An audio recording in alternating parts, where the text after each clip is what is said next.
Hello বন্ধুরা, আসসালামু আলাইকুম। রত্নাস ডেইলি ব্লগে আপনাদেরকে স্বাগতম।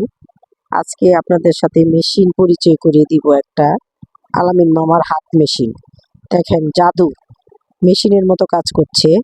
পেঁয়াজ, কাঁচামরিচ, শসা, লেবু সবগুলো কাটছে। আমি গেলেই উনি বুঝতে পারে যে আমি ওনার হাতে মুড়ি মাখা খাবো। উনি একটু অপেক্ষা করতে বললেন, এগুলো কেটে কুটে রেডি করলেন, আর জাদুর মতো আমাকে মুড়ি মাখাটা মাখিয়ে দিলেন। জিজ্ঞেস করলাম, মামা এইভাবে কিভাবে সম্ভব? আপনি এত দ্রুত কিভাবে করেন? বলে, মামা এটা প্র্যাকটিস, এটা অনেক দিন যাবত এই কাজ করতে করতে আমি অভ্যস্ত, তাই এত দ্রুত করতে পারি।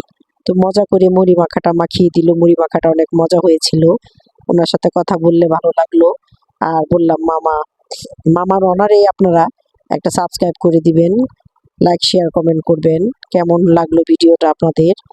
এই যে একটা মশলা দিল, এই মশলাটা অনেক মজা, আর অনেক মজা, অনেক সুন্দর একটা সময় কাটলো রাতের বেলায়। রাত 12টা পর্যন্ত উনি থাকে, আর আমি 11টা পর্যন্ত আমি ছিলাম। মুড়ি মাখাটা অনেক মজা হয়েছিল। আজ এই পর্যন্ত। আসসালামু আলাইকুম।